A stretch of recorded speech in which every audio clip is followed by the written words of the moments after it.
look at the broader philosophical point, the Green Party of England and Wales has had fought two elections with two different sets of proposals of how to fund it.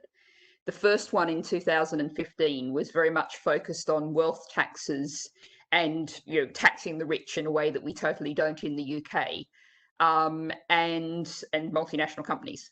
I think if we think about that, there's a way of looking at universal basic income as a way of distributing the social capital, the capital that history created, that all of our ancestors built structures, created wealth in society, sometimes through colonialism stole wealth, but nonetheless the wealth is here now.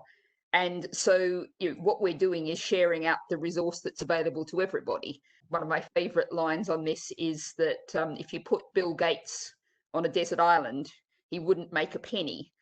Rich individuals and companies benefit from all the infrastructure that society's created.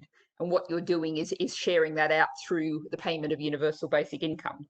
What we did in 2019 was we changed the focus somewhat. And this was in some ways a result of the Gilets jaunes, the yellow jacket protesters in France. And, we saw with them a great deal of anger that relatively poor people felt they were being made with carbon taxes to pay, while France was actually cutting taxes on the wealthy.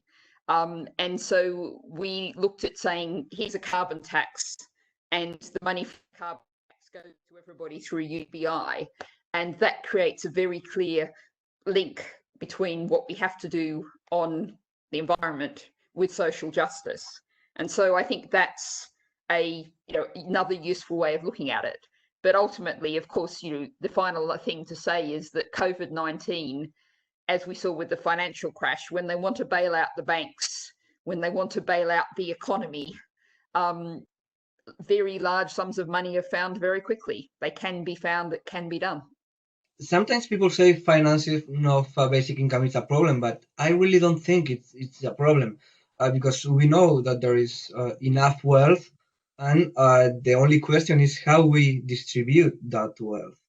I hope that there would be more fairness and justice in funding the corona crisis aftermath. Right now, many people have lost their jobs and lost their income and don't get that much social security. And at the same time, there is a problem of unequal taxation, for example, in the European Union level. So many of the major corporations, businesses and owners are paying very little taxes.